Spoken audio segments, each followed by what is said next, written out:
Hey everybody! Welcome to Friday the 13th, the series? I'm your producer, Robert. And I'm your host, Hill Street. And after a complete, spoiler-filled recap of the episode, we are going to discuss the show you either just learned existed or always wondered how it existed. We promise the answers will be few and far between, because we're just here to have some goofity fun exploring a show that, despite or possibly even because of its faults, isn't good and isn't so bad it's good, but is still somehow oddly charming. Let's dive in, shall we?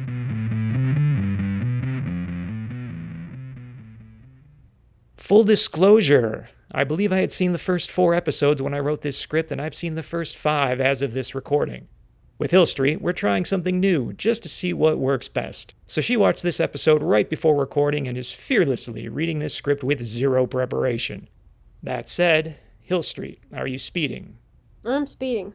Having just watched this for the very first time, literally an hour ago, what did you think? I enjoyed it. I think I actually liked it more than the first episode, which I know will shock you, because I'm sure you don't feel that way. Do you think that's Stockholm Syndrome, where you've been trapped in that first episode for so long that, as we say, the bar was low, but it still feels good to clear it? That did cross my mind, that maybe it just was my mind and body was relieved to not watch that first episode again. But I was like, wow, this one's good. I'm sticking to what I said in the first episode, which is that I think that Ryan the Lion is my favorite actor and favorite character. I like him, and he was in this episode a lot, and I think he carried it. I do. Wow, hot take. Hot take. Yeah, I thought he was great. I thought he was funny and entertaining. I thought he had good delivery. He made good choices, but he didn't push them. And I like his kind of New Yorker accent. I like him. I think he's good. I really enjoyed him. And yeah, it felt good to get out of that first episode for sure. Hill Street, do you have a thing for creepers? I do. I just think they're hot, and I wish he was creeping on me. He definitely was still creepy.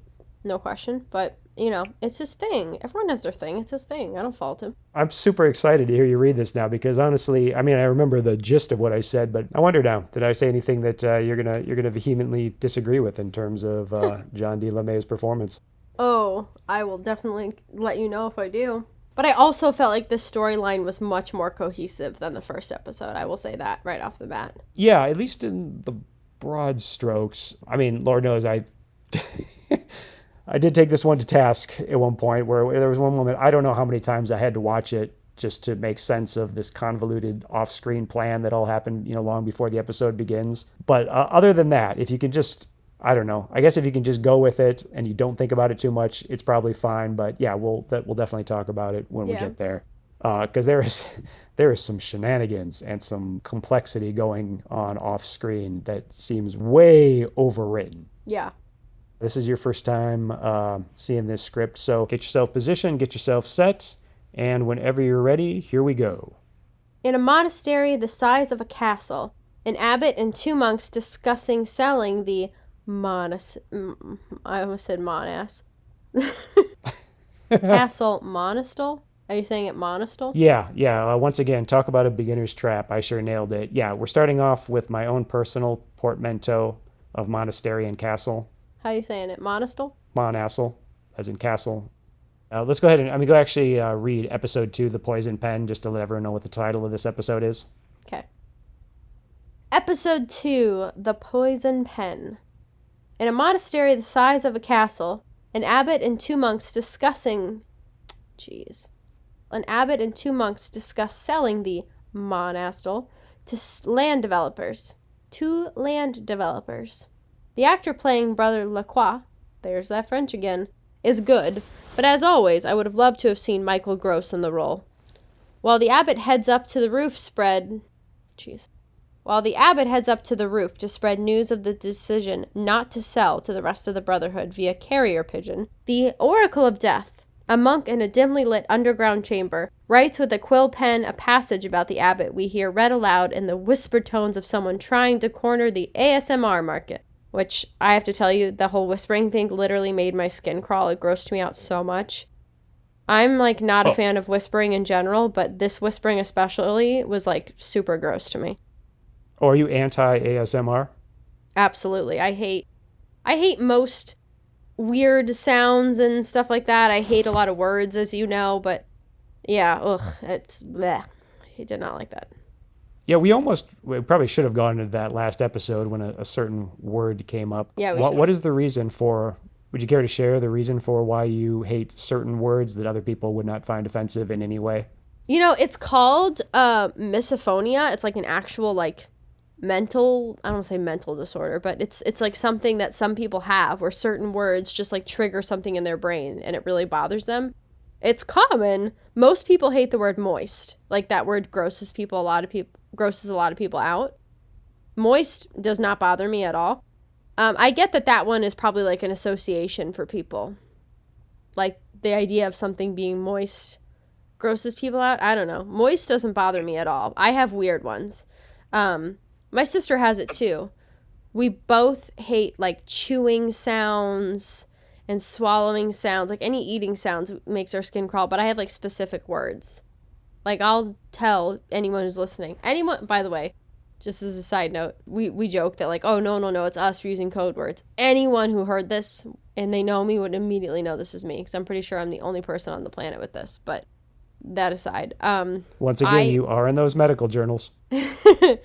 I hate the word lunch. It makes me want to vomit. I hate when people say it. I hate when people reference it. I hate when people talk about it. Like the actual meal itself is fine. I call it midday meal. My whole family and friends call it midday meal because when someone says it, I just want to punch them in the face. Because you are basically a monk yourself. Exactly. Yeah. My sister doesn't like, and hers isn't as bad as mine. Like she can tolerate it. She's not a fan of cookies or soup. Both of those words gross her out. She likes both of those things, just not the words. Exactly, yeah. Okay. Now, I guess I opened a whole Pandora's box, and that was not the answer I was expecting. Like a good lawyer, I thought I knew what the answer to this question was going to be, and prove me wrong, Hill Street. I thought it had something to do with fractions that your mind makes of the syllables. Oh, yeah, that's something I do too. But that's not why that word bothers me. There might be some kind of psychology behind why that word bothers me, but I don't know what it is. But yeah, I do alphabetize every word as I say it, as other people say them, like I'm doing it right now. I alphabetize each word. I count how many letters I have to move to alphabetize it over how many letters are in the word, and I make it into a fraction. And there's like good fractions and bad fractions. Good fractions and unhealthy fractions, which just all of this equals to I'm insane. But yeah, but no, that doesn't make me like certain words gross me out. I just will be like, that's a bad word, that's a good word. Like all I have to do is move the to the beginning of the word, and oops, guess it's not so anonymous. But you know, if someone's name was you move that to the beginning of the name, boom, it's in alphabetical order. That's one letter over 6. That's 1/6. That's a very small fraction. That's a good one. I like that. So Oh, obviously is a good fraction. yeah, obviously that's a good one. But yeah, anyway, cuckoo bananas. Does that fraction thing you do have a term for it? A healthy fraction. Well, I mean, I don't want to call it. It's even tough to discuss. I don't want to call it a condition, but you know. The way I have like OCD. Yeah, for sure. Well, is there a term when people, I don't know, alphabetize their words and create fractions out of them? Is there a term for doing that? I mean, that's something very specific to me that I do, but it's a form of OCD. It's like a obsessive compulsive behavior. And there's like different forms of OCD. Like I know like my sister obsessively counts like shutters on houses and wheels on trucks as they go by. She also counts like syllables and counts them on her hands as she talks and stuff. So that's her form of OCD. Mine is this. I just obsessively alphabetize everything that I see and say and turn it into fractions and stuff. So it's a form of OCD. So you're saying it's in the medical journals under Hill Street syndrome? Yeah, exactly. That's right. Yeah. Yep, it's mine. All mine. Lucky me. Congratulations. Absolutely useless and absolutely maddening all at the same time. Copy that. Long story short, the oracle tells us that the abbot likes birds because he longs to fly. Pretty sure even the Pope uses a telephone, but good on the show for including an external image system. The abbot's comfort with miracles will have to explain why he doesn't seem concerned when he hovers above the roof, then drifts out over the edge. That or his levitation looks as poorly green screened to him as it does to us. It's at this point, show, you completely redeem yourself with an old school stunt fall that probably isn't as amazing as I think it is, but feels like a plunge into an oasis after a long trek across the dusty desert of modern visual effects. No compositing, no harness, no digital wire removal. Just a stuntman plummeting 100 feet onto an off-screen airbag. I had the same thought. Are you a sucker for a good old-fashioned stunt fall? Yeah, I was like, hell yeah, practical effect, baby. Good for you. Nice. And the guy really went for it. I mean, all limbs spread out, screaming top of his lungs, head plummeting towards the earth. I was like, good job, man. That's right. No stunt dummies here. Yeah, took guts. And he was acting his ass off. I honestly can't believe they didn't just use a dummy. But hey, it's Canada, where life is cheap. Seriously, they shot it from 3 angles, and I really wonder if they had the budget for 3 cameras, or if the stuntman had to do it 3 times. Regardless, bravo. That image of a flailing Abbott falling out of screen should have been the end of it, but, of course, they couldn't stop while they were ahead. We're subjected to a low-angle shot that's kind of neat in its composition, but fails completely in its execution. The Abbott, who would have exploded on impact like a water balloon full of stroganoff, managed to land on some portion of a white wrought iron table and chair set, leaving him bent over it backwards like Homer Simpson over that fire hydrant. Yeah, the angle he landed at made absolutely no sense. I was looking at it like, he fell forwards head first. How is he suddenly at this angle? It just made no sense, but... Yeah, at like 100 feet or more. Yeah, exactly. And just like a little trickle of blood. And I'm like, you'd be in pieces, bro. Wait, did you just read ahead again? Or was that an honest thought you just had? No, it's just a thought I just had. Once again, same wavelength. There's a little blood on his mouth and a single stream flowing from his chest. And I want you to remember that later. A monk who could be Francis Ford Coppola comes run waddling in as fast as one can... A monk who could be Francis Ford... Huh? It's it's Francis Ford Coppola, director Yeah, of The I know. I was Godfather. like, what am I saying? Okay. A monk? I figured you knew who he was, but Yeah. I know, out of context, yes. A monk who could be Francis Ford Coppola comes run waddling in as fast as one can, wearing a robe, raises his hands with all the enthusiasm of a referee declaring a touchdown, then rattles back from whence he came. Sorry, this is my last attempt at a portmanteau. Run waddles. Okay. Sorry, I swear to God, it's the last time I'll ever do it. Then rattles back from whence he came.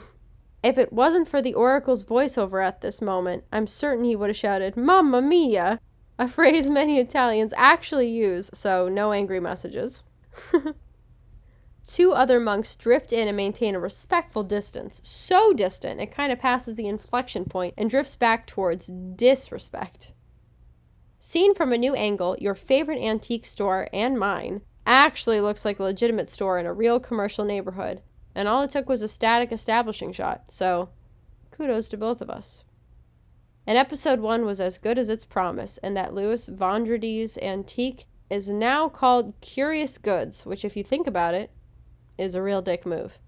Your uncle died, and the first thing you do is rename his store? A store you don't even want but are running out of obligation? Dirty pool, mister, dirty pool.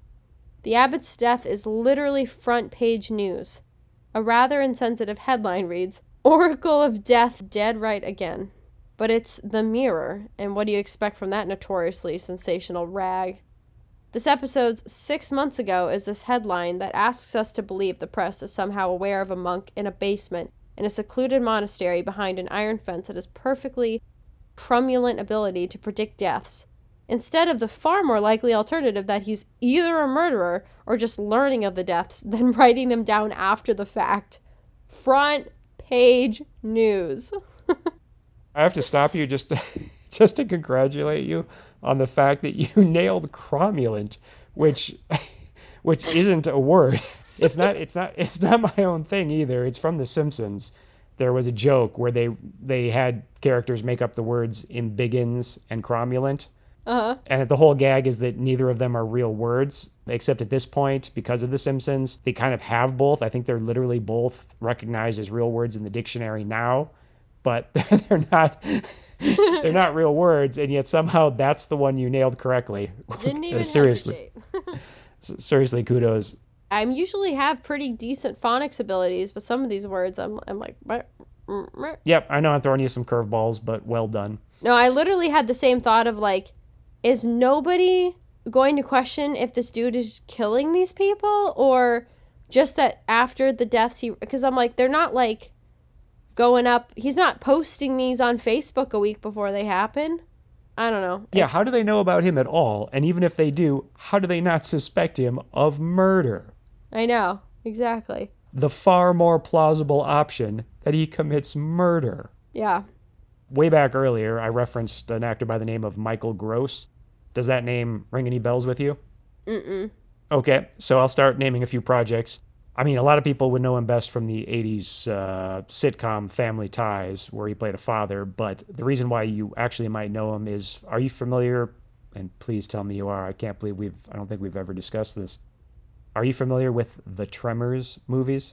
Absolutely. Okay, well, Michael Gross is Burt Gummer, the survivalist. Okay. Yeah, I know him. And basically, as the series has gone on, he's essentially like, the tent pole on which everything is based, other than the Tremors themselves. I could totally see playing that one particular monk. Yeah, he almost looks like him. Especially if you've seen Family Ties, when he's not playing a hardcore survivalist. Yeah. Plus, he's Michael Gross, so there's nothing he can't do. Definitely. Good call.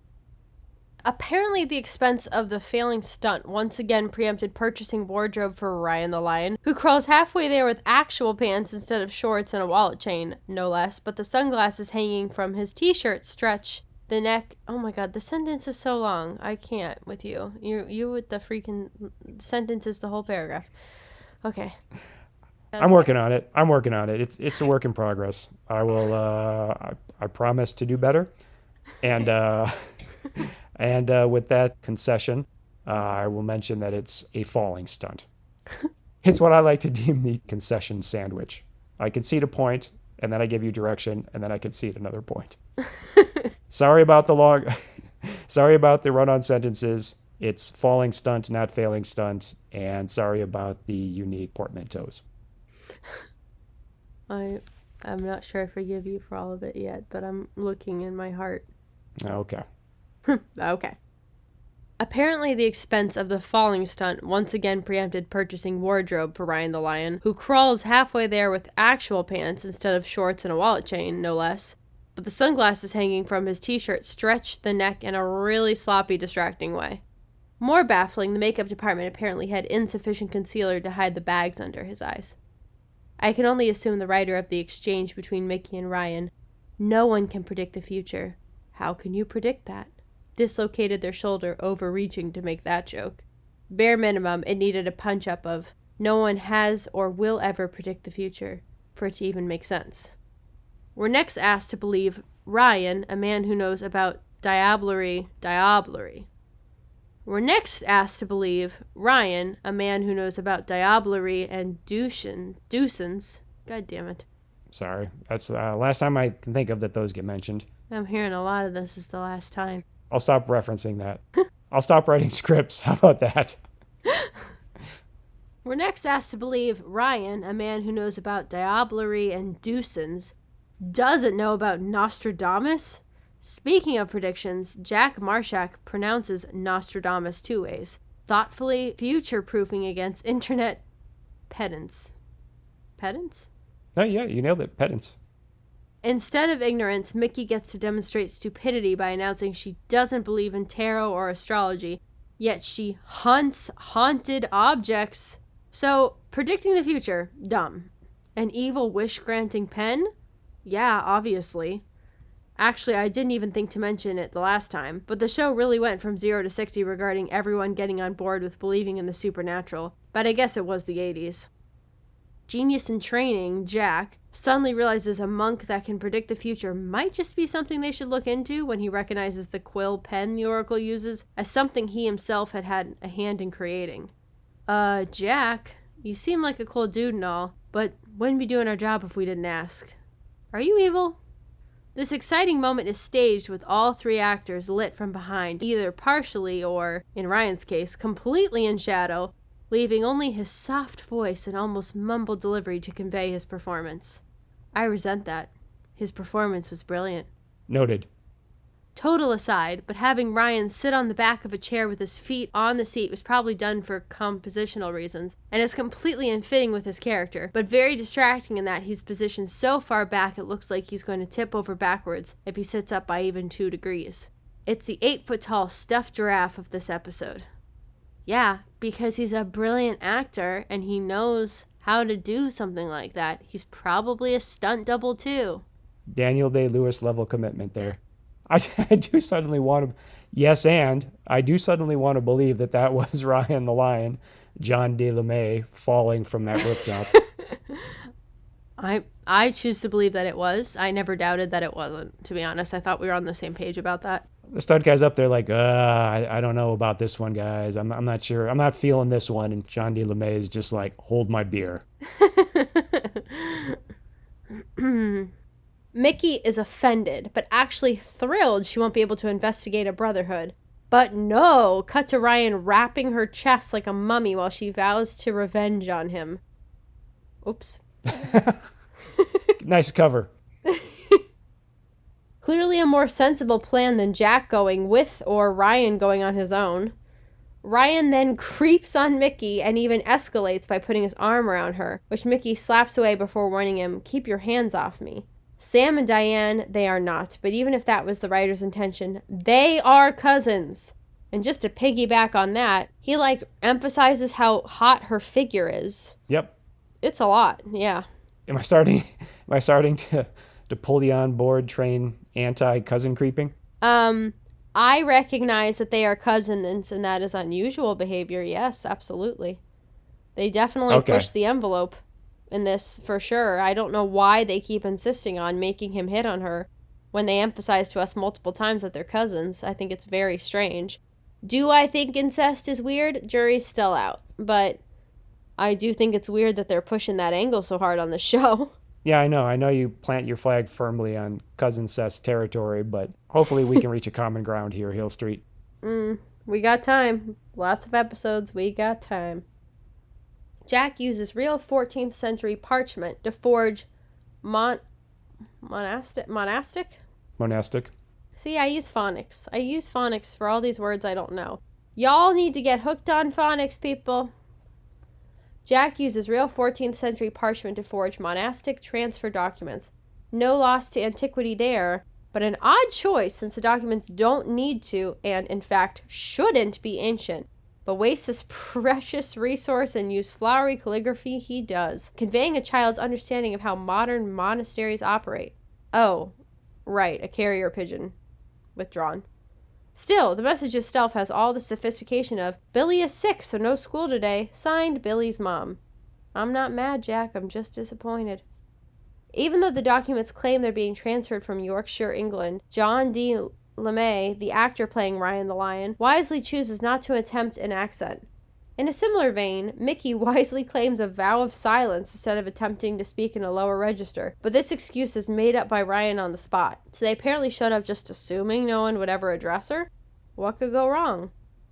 I did appreciate the vow of silence thing. I was like, good job, Ryan. The quick thinking on your feet. And she just went along with it and looked relieved, but I would have actually kind of liked to hear this actress try a male voice just for a second, just for comedic effect, and then they decide the vow of silence thing, but, you know. Yeah, no, it would have been interesting too, since Roby is a professional singer. Maybe she could have pulled it off. Yeah. I'm sure you get to this in your spiel here somewhere, but just the ridiculousness of people thinking that she was a guy. I mean, not only is she the most delicate, feminine looking thing ever, but they have a full face of makeup and eyeshadow on her too. And it's not like her hood's way over her face. She's got this delicate, fragile, feminine little face peeking out of her hood. I'm like, on what planet? I guess we're just supposed to suspend belief there, but on what planet do these people be like, yep, there's another dude? I'm going to concede again, since conceding things is what I primarily do on these reads. I'm going to concede again that is an amazing point. I did not even think for a second about the fact that she continues wearing makeup despite being undercover as a male monk. Yeah, often in these undercover things, I'm thinking, wouldn't the first thing you would do would be to wash all your makeup off. It's going to make you look much less feminine. She's got like the long lashes, the purple eyeshadow, the lipstick. I was like, what? Why? Was this actress not too afraid to not look gorgeous all the time? It was a strange choice. Okay, pretending to be a guy, so absolutely no makeup. Maybe just a little rouge to accent these impossibly high cheekbones. Yeah. Oh, I got to do the lashes. I got fabulous lashes. Oh, and speaking of creeping, yeah, you're right. The way that it's literally like over the course of the episode, her hood just keeps creeping back far. Like every day, she's trying to get away with it just a little bit more. Yeah.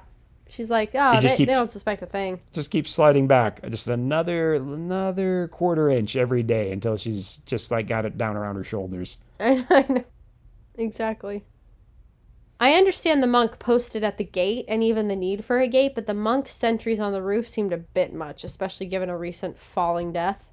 The walk and talk across the monastery's lawn is probably the best composed and lit shot in the whole episode, but setting up dolly tracks takes time, so they clearly got one take at it.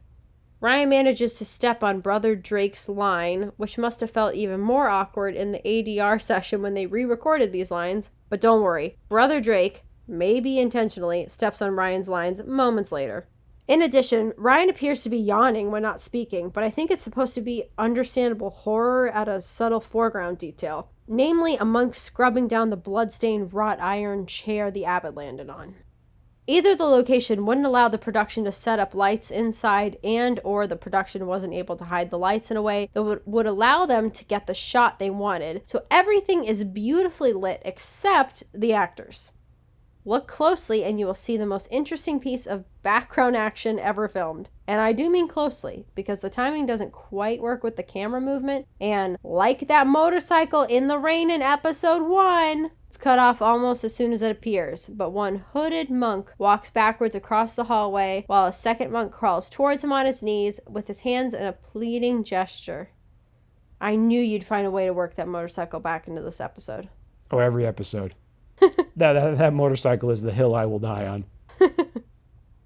I'll leave you to reach your own conclusions about what might be happening between these two. If you didn't choose something homoerotic but now wish you had, good news, because Brother Drake stops to peer through a partially open door in which a clearly virtue-signaling, athletically built, shirtless monk really phones in a strangely nonchalant self-flagellation. Also, there's that peephole coming up later. Little side note. Oh, don't you worry. Oh, you notice how we're only about halfway through this? Well, the second half of this is all people. We get it, Gary. You're holier than thou. Next time, close the door. Brother Drake moans contently, and the tour continues. This sequence is a masterpiece of surrealist filmmaking, I'm convinced, without which Kubrick would not have made Eyes Wide Shut. Have you ever seen Eyes Wide Shut? Oh yeah, I wish I hadn't. Did you ever once think of it while watching this? No, but I get where you're going. Yeah, I did constantly. Well, okay. I'm glad at least after the fact you can see where I was going with that. Yeah, that's really funny. Ryan the Lion attempts to diffuse the awkwardness of sharing a room with Mickey, which shouldn't exist, given that they're cousins, by intimating he wants to watch Mickey shower. This wondrously uncomfortable scene ends frames too early with Ryan jumping on his bed, but the cut happening when he's barely just made contact with it. I don't know if this was a mistake in the original broadcast version or happened in subsequent transfers. Doesn't change anything, but it's weird. A too dark, but otherwise nicely executed meditation scene is marred by two baffling choices. I don't know much about monastic life, but a featured monk who appears to be eating sunflower seeds from a resealable plastic bag seems incongruous. I'm being generous by guessing they're sunflower seeds, as I'm basing that conclusion on the fact he immediately spits it out, making me think it's either a shell or whatever they gave this actor simply wasn't edible, but why he couldn't hold it in his mouth and spit it out later, unclear. The second fascinating choice, and I stress the word choice, is a meditation pool that's on fire. A meditation fire? Sure. You need a source of light, and fire is incredibly trance-inducing, but why is it also a pool of water? Unknown. As Ryan and Mickey go through the motions of meditating, brothers Drake and Lacroix speculate on them being journalists. I guess they can't reach out to Yorkshire to confirm the transfer story because they only communicate via carrier pigeon, but the press angle is very specific, very much a part of this episode, and very baffling. Do they really need to scour newspapers to track down the haunted objects when they have a sales manifest of every object sold, to whom, and at what address? That's the hill I'm dying on. Yeah, it instantly undoes the entire show. Yeah. What the hell? Shouldn't they just be reaching out to everyone in the sales manifest and possibly offering to buy back the haunted items? Seems like this whole series could be solved with a day of phone calls. Brother Drake trails 10 feet behind Mickey and Ryan, who trails 10 feet behind Brother Francis Ford Coppola, bringing the Oracle his dinner and a conga line of inept spy craft. Fortunately, the cool production design of this monastery's dungeon and the decent suspense music that manages to weave in ritual chanting almost obscures the farce. The show has me believing more than ever it's paying homage to Canada's French culture when Mickey and Ryan discover a guillotine. Given that there's also a human skeleton chained to the wall, Ryan and Mickey might be missing the forest for the trees. Even if this was just role-playing gone too far, this monastery has bigger problems, so forget about the pen, call in the Mounties, and be done with it. But no, they confront the Oracle, are immediately interrupted by Brother Drake, and are sent back to their room with no repercussions. Riveting. I had the same thought. He, catches them confronting Brother Curry, or whatever.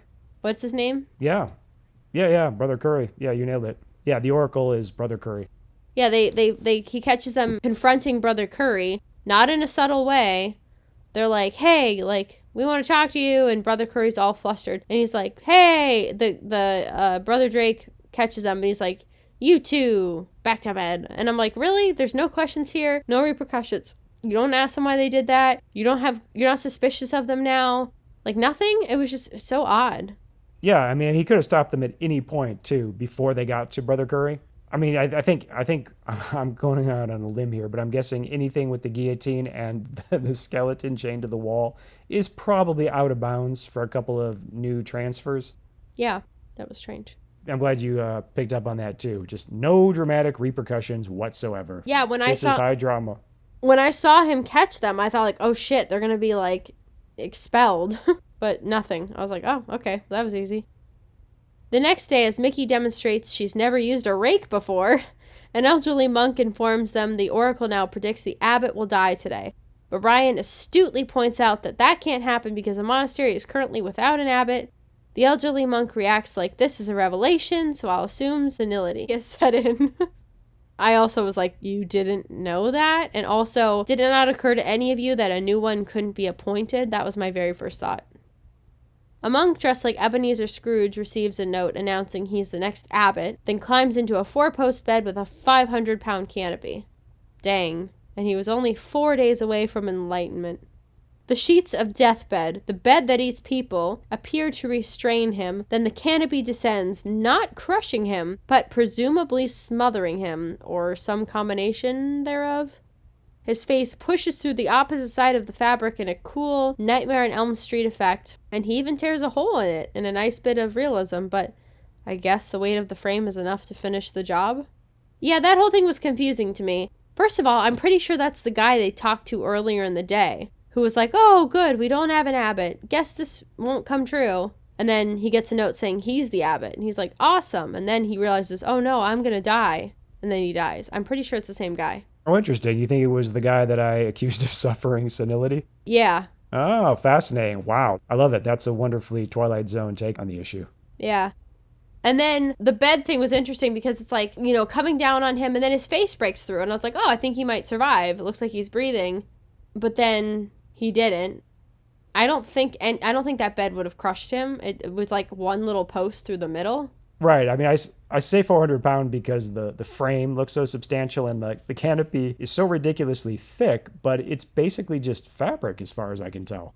Yeah, and then also they said that he died from being choked, suffocated. It wasn't from the weight of something crushing his body, so I don't know. It didn't make a lot of sense, but yeah, I can only assume it's that giant heavy crossbeam across his chest. I don't know. They should have just had his face not break through the other side. Yeah, simple solution, right? Yeah. Again, less is more show. Less is more. Exactly. Apparently this is one noisy suffocation because Mickey and Ryan come running, as does a hunchback monk that is seen so briefly. I'm going to become paranoid watching the show, thinking there's always some bit of insanity in the background I'm missing. I know, when I saw him, I was like, ooh, creepy. What's going to happen with him? And the answer was nothing. Nothing happened with him. We never saw him again. Yeah, you think you're meeting a new character that's going to show up to play some important role later, right? Yeah, but no. And honestly, like, my brain forgot about it until you put that in. And now I'm like, oh my God, I didn't dream that. Well, no, I'm glad you say that, because if you had not referenced it right now, I was absolutely going to stop you during this record and ask, because I have to know, did I dream that? Nope. I saw it too. And my brain got stimulated when I saw him and was like, ooh, he's going to be an interesting, cool little addition. False. Nope, 2 seconds and he's gone. Much like the last episode, the room resets after the crime for some reason, as if the haunted objects are concerned about a murder rap. Only it's even more egregious this time since the canopy still has a hole in it. Maybe the pen can't resist taunting the police? Commercial break! Some shows have a monster of the week. This series has a curio of the week. And so do we. Believe me, no one paid us for the following endorsements. And once they hear the show, it's more likely they'll pay us to retract them. We just want to share some cool things with you while simultaneously using our platform to give a little free promotion to those without a massive advertising budget. So Hill Street, what is your curio of the week? My curio of the week is a video game. Little Nightmares. Little Nightmares 1 and 2, because both 1 and 2 are fantastic. I'm not kidding you. I could work for this company selling this video game because I talk about it nonstop. I'm not a huge video gamer. I haven't played a ton of games. I've played like a decent amount, but not a crazy amount. And I will tell you off the bat that I suck at video games. I am not good. But this game is like one of the greatest times I have ever had in my life playing both the first and the second. I think it is absolutely genius. The like artwork and visuals of this game are stunning.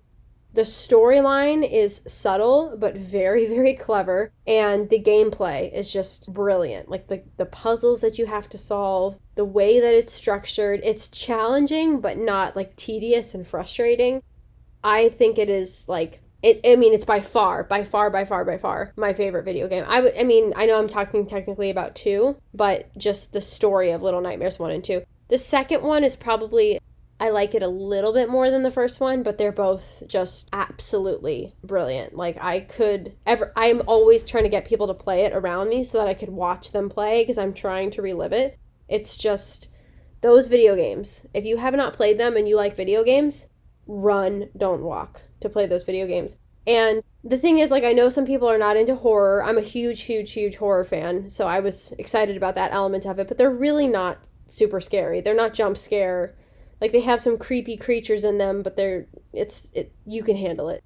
Whoever you are, if you're not into horror, you can handle it. But yes, greatest video game I have ever played. I have not one single bad word to say about it. I think they are genius. So yeah, that is my curio of the week. My curio of the week is the animated show The Life and Times of Tim, written, directed, and voiced in part by Steve Dildarian.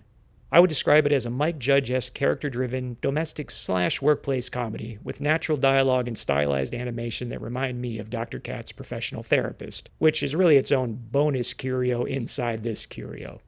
Each half-hour episode of The Life and Times of Tim is really 2 back-to-back 15-minute episodes, so it's easy to watch even if you're short on time. It ran on HBO for 3 seasons, and after a long absence, Steve Dildarian is currently back on HBO with 10-year-old Tom, which I bring up because it's so close in style to The Life and Times of Tim. Although, so far at least, if I had to pick one, I'm going with The Life and Times of Tim. So, if you're looking for an offbeat, animated comedy, consider checking it out. Mickey and Ryan are again called out as suspicious, not as potential murderers, mind you, but just generally suspicious, and again, absolutely nothing comes of it. Honestly, this scene would make more sense after they were found the first time and could be deadlifted out of this edit and put there, or deleted completely, and either way, the episode would be better for it. Mickey has a fight with Ryan in the yard in full view of other monks despite her vow of silence. She's yelling about how she doesn't want to track down haunted objects, so between that and now wearing her hood so far back on her head, she's daring the others not to notice her true gender. It's obvious she's actively trying to get expelled. She's also daring us, the audience, not to assume the role of Mickey was recast with a young Tilda Swinton. The performance of Canadian pop star Louise Roby. Just out of curiosity, do you concur with my Tilda Swinton appraisal? Yes. Yeah, that's hilarious. That's really, really funny. Yeah, she looks like her. So I might have even actually had that thought myself looking back on it. Is there anyone else you think she looks like, maybe more so or as much as Tilda Swinton? Let me think about that. Yeah, take your time, but as we're going, if anyone occurs to you, just shout it out. Yeah, but you have it dead on with Tilda Swinton. The performance of Canadian pop star Louise Roby, the actress who plays Mickey, is actually pretty believable, leading me to speculate she's channeling her real feelings about what she's gotten herself into with this show. Ryan insists they have to reclaim the antiques because they're the only two who can do it, while I would argue Jack is not only more qualified, but would be more effective all by himself. Think, Kolchak, the Night Stalker. And speak of the devil, Jack finally shows up, rocking a fun Irish accent, no less, to announce he forged a duplicate pen, probably destroying some Damascus steel in the process. Mickey freaks out at the presence of a spider on a leaf, which is nice foreshadowing, but does nothing for the strength of her character. Ditto Ryan the Lion killing it for absolutely no reason. But far more important is the inclusion of brothers Drake and Lacroix watching our heroes openly conspiring, including Mickey verbalizing her disgust about the spider. It's fitting this 2-second reaction shot of Drake and Lacroix comes so close to the middle of the episode because it is ground zero with the complete destruction of the episode reverberating out in both directions, shattering plot points both before and after. The two people most suspicious of Mickey and Ryan hand-delivered a new stranger to them, watched them all openly scheme, and witnessed one of them breaking their vow of silence. But will not only do nothing about it, they will actually be surprised later to learn our heroes aren't who they say they are. I know you needed to pad the episode, but were those 2 seconds really worth it? A train engine falling from a bridge is going to pull the rest of the cars with it, so after that disastrous scene, things now get really confusing. Turns out, Brother Lacroix is also not who he claims. He is the original owner of the pen, disappeared after being suspected of murdering his business partner, and somehow rose to a high level of authority in the monastery. Also, he's keeping the Oracle more or less a prisoner. You see, all the Oracle does is take credit for the murderous predictions Brother Lacroix writes. Why? Because Lacroix agreed to split the advance for the Oracle's life story with him 50-50. Life story, you ask? Yes. Apparently, Brother Lacroix uses every part of the haunted pen. Even though he's on the run from the law for a murder he should never be suspected of, assuming he used the pen, and even though he's committing more murders with the pen to ultimately sell the monastery and steal the money, he's also roping in an accomplice to create the persona of the Oracle of Death so he can sell the Oracle's life rights for a cool $500,000. Hey, media, maybe the story isn't Oracle predicts deaths. Maybe it's abbots keep dying at monastery with guillotine in basement? Just spitballing here, there's no bad ideas in brainstorming. Well, the Oracle's had enough of confinement and being an accessory to murder, and quits. Bold move, telling off a man you know can get away with murder. Bold move. But Brother Lacroix apparently would rather not get away with it, because instead of choosing, say, heart attack, he opts for auto-guillotine. Is it also erotic? You be the judge. Technically, Lacroix just describes the death as happening in a most gruesome manner, so it's nice to see he allows the pen some artistic liberty. Why does the Oracle have to strap himself down? Does the guillotine have a safety feature where the blade won't drop if the subject isn't strapped down? If not, I have a date with the patent office. This episode has really upped its... Oh, you know what? I kind of like the way you do the commercial breaks. Okay. Oh, yeah, I forgot about that. I wasn't expecting you to do that, and then you did, and I kind of like them, and I've just been leaving them in, at least for now. Okay. So, yeah, why don't you take it from, if not, I have a date with the patent office, and then commercial break and on. If not, I have a date with the patent office. Commercial break! If you like the horror genre as much as we do, you can preview the horror comic book Requiem for a Psychopath right now, for free, at the Inner Demon Entertainment website. Imagine a world in which horror film slashers are real, then imagine a troubled teen bringing one out of retirement to help him take revenge on his bullies. It was written by me and drawn by friend of the show, Stephen Yu. Again, that's Requiem for a Psychopath on the Inner Demon Entertainment website. And, if you dig it, please either review and rate it 5 stars on Amazon, or don't rate and review it at all. Ratings of less than 5 stars send the algorithm into murder mode for some reason. Thanks. I hope you enjoy it. This episode is really upped its day for night game since the previous episode, by the way. There was a fairly good one earlier, and this one is probably the same shot, but they tinted it in a royal tasteful blue. Oh my god, I'm sorry. I don't know what's wrong with my brain. I can't do that exactly the same twice, and it was so wrong both times. There's a fairly good one earlier, and this one is probably the same shot, but they tinted it a tasteful royal blue. Well played. Mickey and Ryan arrive moments too late and aren't even a little suspicious when Brother Lacroix shows up to explain the death as suicide induced from the heavy burden of his predictive powers. No idea if they bother reporting the death or just chain his body up alongside the skeleton and let nature take its course.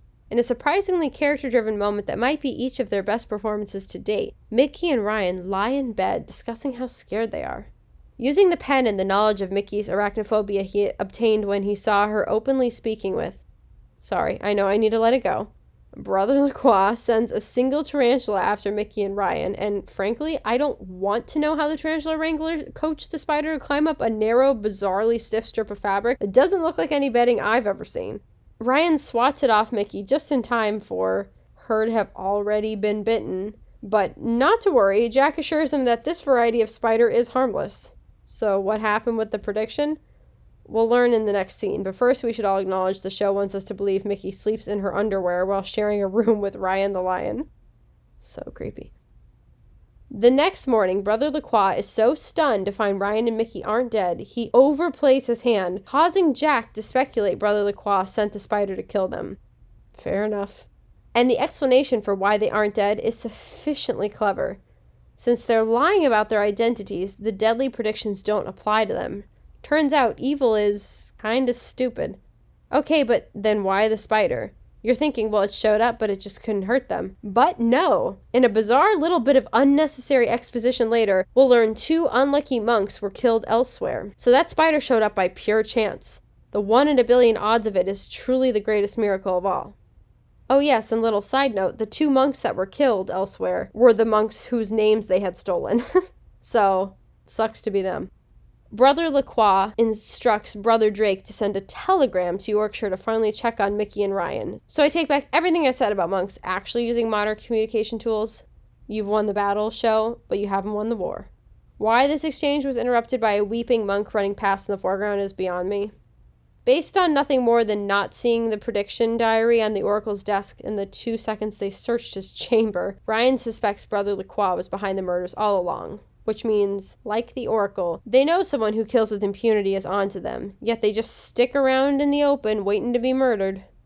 FYI, if you're concerned the prediction diary is important, the show wants you to think it is, but it isn't. Once again, the press, not the police, seem to be the only ones investigating all the death. Outside the front gates, Brother Drake has to deal with the least sensitive, most combative reporters ever, from his perch atop what's known in the biz as a milk crate that I'm sure they just swiped from the production's grip/electric department. I only bring it up because I'm now willing to bet $100 some of the monks are members of the grip/electric department. That would neatly explain both why Brother Francis Ford Coppola always looks so uncomfortable on camera and why the sunflower munching monk now stands inexplicably inexplicably. That would neatly explain both why Brother Francis Ford Coppola always looks so uncomfortable on camera and why the sunflower munching monk now stands Oh fuck! Now I got myself saying that inexplicably. Inexplicable. Oh fuck me. Indubitably, my dear. Inexplicably. What's wrong with me? Why can't I say this word I've said 1,000 times in my life? Can you just say explicably? Explicably. Explicably. Inexplicably. That's right? Yes. Okay. Sorry, I didn't chime in right away in case I have to take that one word out of context and splice it in. Yeah, that's fair. Something's like, it doesn't sound like a word to me right now. My brain is having a weird thing. Okay. Is it a fraction thing? No, that's a fair question, but no, it's weird. It just doesn't sound like a real word to me. I'm blacking out. Well, I'm The walls pretty are sure closing you in. actually nailed it the first time you got through before I asked you to go back up top, so I don't think it's a make or break deal. But yeah, if you want to take one more stab at it. From where? Dealer's choice. Now stands inexplicably.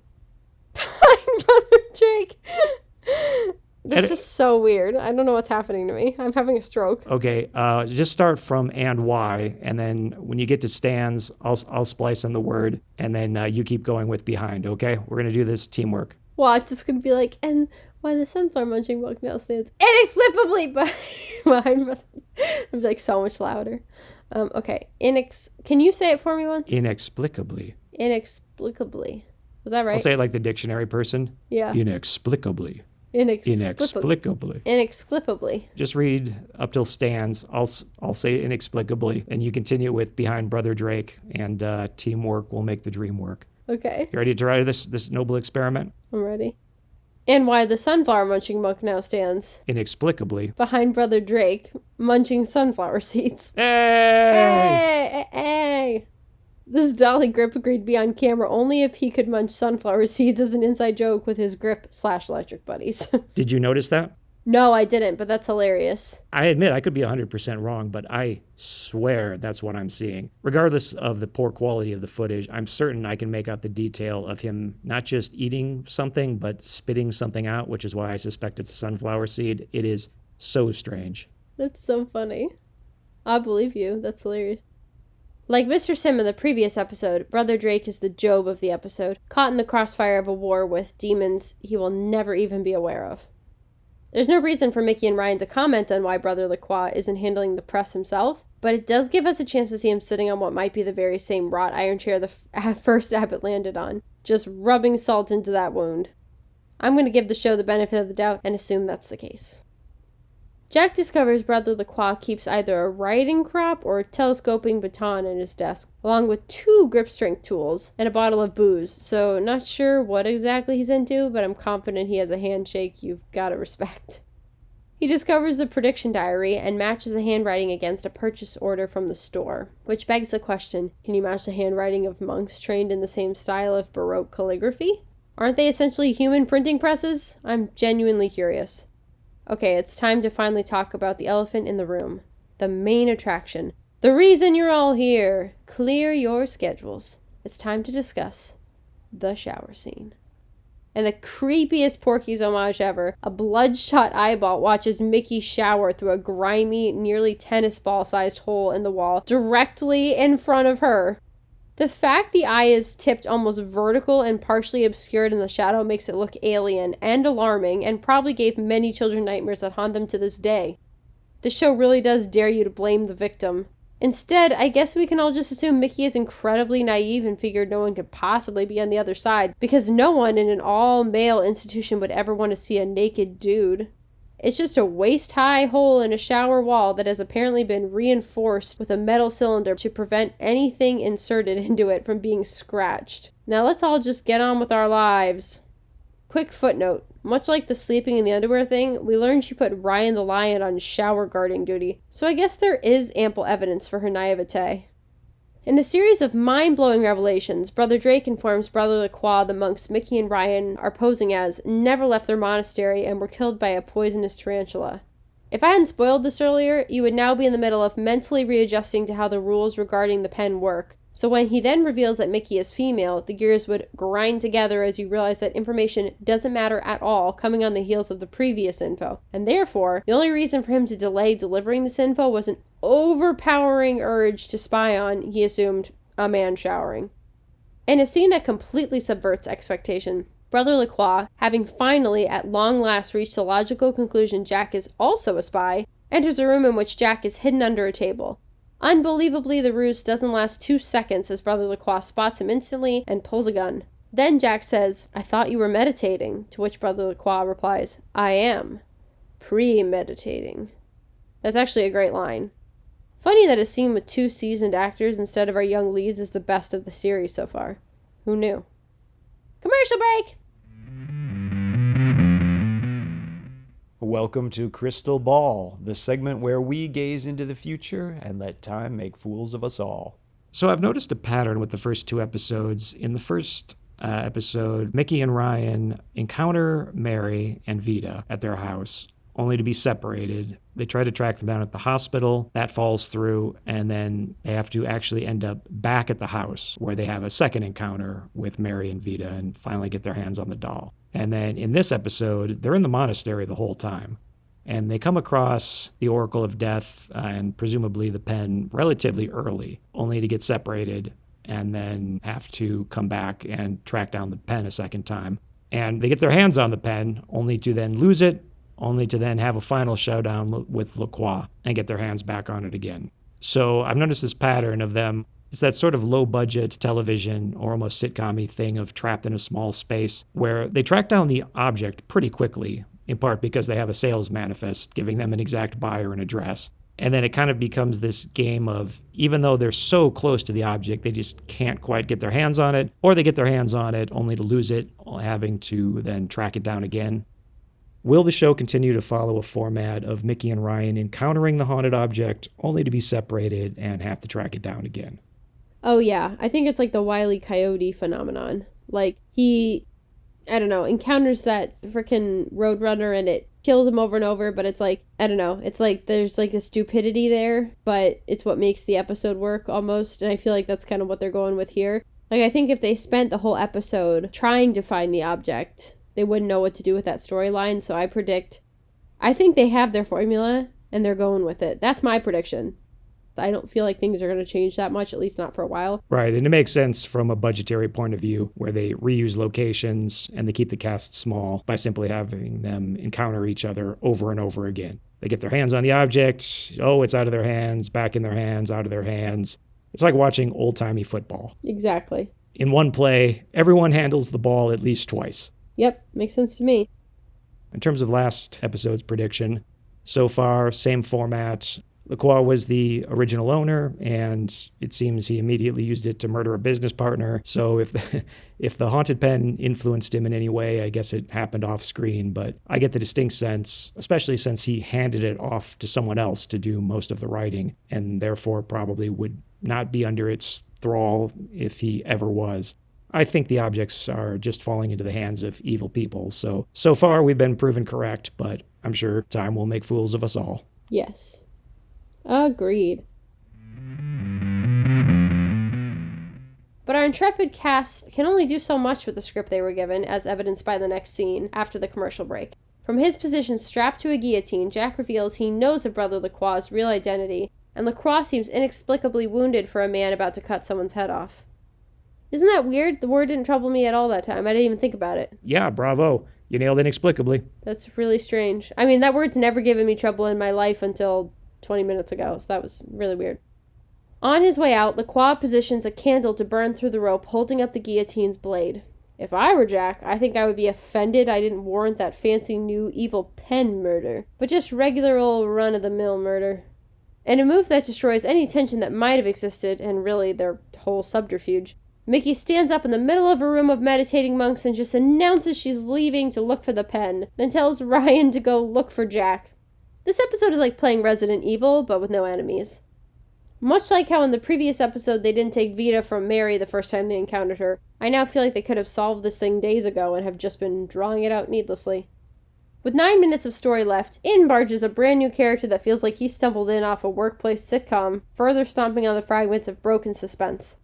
Brother Lacroix makes arrangements to sell the monastery to a land developer who brings all the gravitas of Keanu Reeves in Dracula's castle. This time, Brother Drake is simply listening at the door, instead of peeping through a what's that word? Sacerdotal? Want to take one more stab at it? Sacerdotal.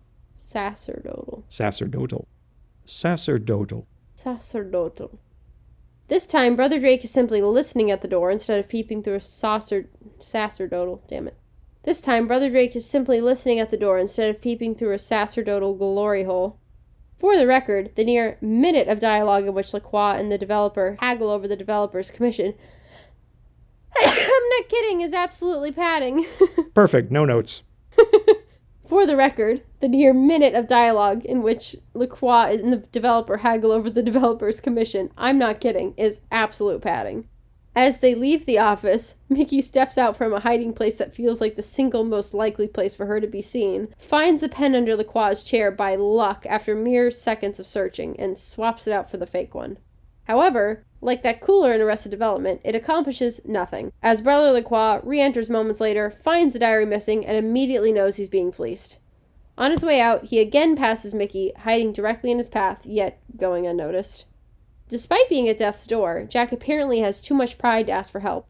Real blind spot of the greatest generation, whereas Ryan enters the dungeon screaming Jack's name for no reason I can think of.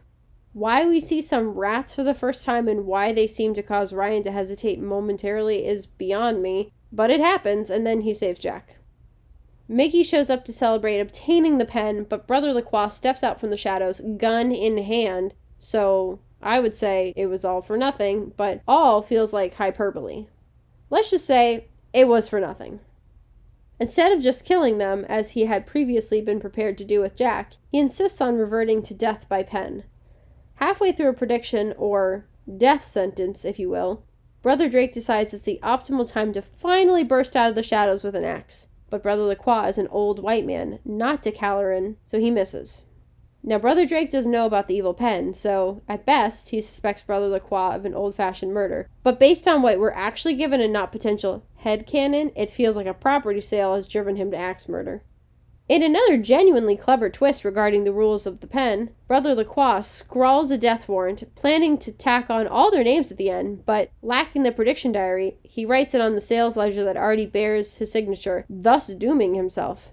But don't get too excited, as terrible digital effects are once again forced to share a sleeping bag with adequate practical effects as the guillotine blade detaches from the base, flies around the room with all the fidelity of a CD game for the TurboGrafx 16. The highlight is the guillotine creeping up behind Brother Lacroix, then backing up to get a running start before finally impaling him. The blade stretches his vestments to the limit, but doesn't pierce them, for reasons. Ryan tries to make the one-liner, "he should have stuck to pencils," a thing, and fails. Back in the store, Ryan is actually dressed stylishly from head to toe. Between this and the previous episode, the pattern seems to be the wardrobe department provides him one outfit per episode, and the rest of the time he wears whatever the actor had on when he showed up to set. In answer to a question no one was asking, Jack explains the pen can only grant evil wishes, which they still refer to as predictions. Mickey savors being a girl again, her words, and then she and Jack lunge to stop Ryan from writing down a lunch order with the fake pen, just in case it got mixed up with the evil one. Not that it would make any functional difference I can discern. And that's it, except to marvel at how they got through a story about a pen set in a location with such a medieval vibe without ever having a sword present, just so they could attempt a "the pen is mightier than the sword" joke. I'm sure they spent days on it in the writer's room, but some nuts are just too tough to crack. Good script. Oh, thank you very much. I'm going to be honest with you. I was debating scaling back my run on sentences, but you did so well with that, I think I'm going to start making them longer. Oh, good. Good. You did it to yourself, kiddo. Like I always say, never demonstrate competence. That is the truth. That's really the truth. What did you think of this episode specifically in comparison to the previous? The subject matter of the first one is more intriguing to me. I like evil clowns. I like evil dolls. There's something very creepy about something that's supposed to be innocent being sinister. That's just like something that's always been true for me. But I liked this episode more for some reason. I'm not sure why. I think it's because of Ryan. I just like that character. I like the actor. I thought he was fun. There were things about the first episode that I liked. I thought Mary was good, and the doll and her were like a good dynamic. I liked that weird, creepy, trippy playground. So there were definitely elements in the first one that were arguably more interesting, but I just thought this story made more sense and flowed better. So I for some reason, I enjoyed this episode more and thought it was more fluid, I guess. Would you say you're a sucker for the subgenre of haunted monasteries or maybe horror stories that have a bit of a religious angle? I do like those. I do tend to like them, not necessarily because I'm like, oh, it's religious, that makes it interesting. I just usually think they make for good stories. Sure, and just to clarify what I just said, there isn't really a religious angle to this. It just happens to take place in a monastery. But I guess what I mean is stories that have something to do with monks, monasteries, the occult, secret societies, that kind of thing. Right. And, since you mentioned Ryan the Lion and that actor, that's the perfect lead-in to discuss performances. So, Hill Street, who is your favorite actor of this episode? Ryan. Ryan takes the cake once again, huh? Yeah, I love him. I think he's so entertaining and fun, and I think he does a good job. I really do. Yeah, this episode, I'm a little torn. I kind of like the actor that played Brother Lacroix. I liked him too. I'm a little bit extra partial to that actor because he actually played a admittedly small role, but a role in the movie Tommy Boy. Oh, interesting. Okay. Yeah, continued to be a working actor long after this. That's so cool. Could have absolutely seen Michael Gross in the role, but I say that with almost any role. So, but yeah, no, I enjoyed him as a guest star, and I wasn't kidding when I said that scene with him and Jack Marshak was one of my favorites, and the exchange between them very nice, and it, does kind of go to show what happens when you put two seasoned actors on screen together. They really do elevate the material. Yes, I agree completely. What did you think of Roby in this episode? She's just okay to me all the time. She's fine, but not compelling. My eye is never drawn to her. I also meant what I said when I said that I thought Ryan and Mickey's scene where they were just expressing that they're afraid was, in my opinion, probably my favorite moment with those two actors so far. I think I agree with you, actually. It did catch my attention, too. I felt like that was one of their more, like, genuine, nice moments, and I felt like they were... it's probably because the actors were relaxed. They weren't like up doing movement, and that allowed them to do kind of better work versus a lot of their scenes. They're tense and like acting scared or anxious, and that's harder to portray in a realistic way versus in that scene they got to kind of just relax and let the work flow more naturally. So I think that's probably why that was one of their better scenes. Did the character of Jack Marshak grow on you at all this episode? Yeah, he did. I liked him in the first one, but I liked him more in this one. And he just felt like, if you've ever seen Supernatural, he felt like the Bobby. Like, he felt like that older character that you can kind of rely on. He seemed like he knew what he was doing. He was believable. He seemed confident. So, yes, he did grow on me. I liked him. So level with me. What did you think of his Irish accent? It was okay. It didn't stand out to me as bad. I honestly don't remember it. I think it was pretty subtle. You do an Irish accent, don't you? Scottish. Can I do... I'm sure I could do Irish. I can honestly listen to any accent for like a minute and pick it up. I'm really, really good at picking up accents. Humble brag, except not humble. Some things are just true. On the previous episode, I asked you to do a Southern, and you did, but then I believe you commented in the end that you slid into Irish. Did I? I might have.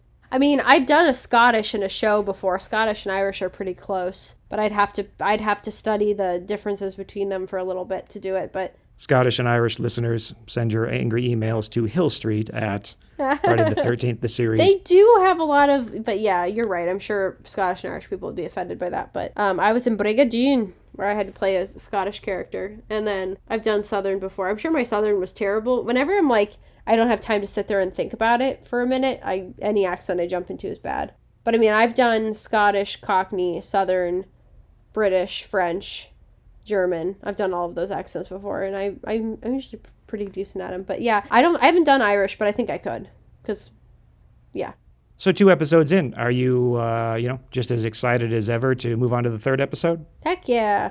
Let's see if this character in the next episode is evil too. Any predictions about where the storyline might go as far as the continuing evolving relationships, or any revelations about the elements we've seen so far? I think we're going to have to get deeper into the series before there's a ton of changes. I feel like they're still establishing stuff, which, like, the storyline is a good storyline. I like the idea of all of these haunted objects have been released and the store owners have to go hunt them down. Like, I think that's interesting. It's a good premise. It's similar to, like, the Supernatural premise in a way, like Monster of the Week type of thing. But, I'm hoping they're going to have to dial back Ryan creeping, because you can't do that every episode. It's going to get old. I'm really glad you brought that up, because I have to ask, do you have any thoughts on the infamous shower scene in this? I feel like the writers are having a good time with the show. Like, they're like, yeah, we're going to put in some creepy stuff and it's going to be funny and the viewers will think it's weird. But, I mean, there's no way that scene wasn't weird. It was definitely someone watching someone else shower, and yeah, he thought it was a guy. It's not like that hole was there to make sure everybody's a guy. So, yeah, I think the writers are just having a good time with it. Copy that. Yeah, I was, again, a bit surprised to see it, not because of the time period in which it was made, in which case it's pretty par for the course. It continues to be the case that I'm surprised some of the stuff that's in this show that aired on network television. And then upon thinking about it, it just makes no sense when he reveals that he already knew they were lying at that point. So the motivation for him doing it really doesn't make sense, as far as I can tell. Yeah. It wasn't necessary. And yet you still put this moment in there despite it being unmotivated. I know. I mean, sometimes I really believe, and one of my best friends is a TV writer, and I know it's true. Sometimes I believe the writers put things in for fun. Oh, yeah, and I'm convinced that they're forcing their grip electric department to be extras. I could totally see that being true. That's also funny. Thanks for listening, everyone. We know you have a lot of choices when choosing a Friday the 13th the Series podcast, and we sincerely thank you for choosing ours. I'm stunned they still haven't introduced Jason, but at least that means he pretty much has to appear next time. Special thanks to Joshua Romeo for original music, and to Stephen Yu for original art. If you want to support our show, you can leave a review and rate us 5 stars on Apple Podcasts. If you want an occasional update on our projects, you can sign up for our newsletter at the Inner Demon Entertainment website. And if you want to follow us on social media, honestly, we don't like social media. We're not good at social media, but links can be found on our website. Oh, dear God. Next episode is about a Cupid statue that answers the question, what if serial killers got their hands on a love potion? Take care until then. Good night, everybody.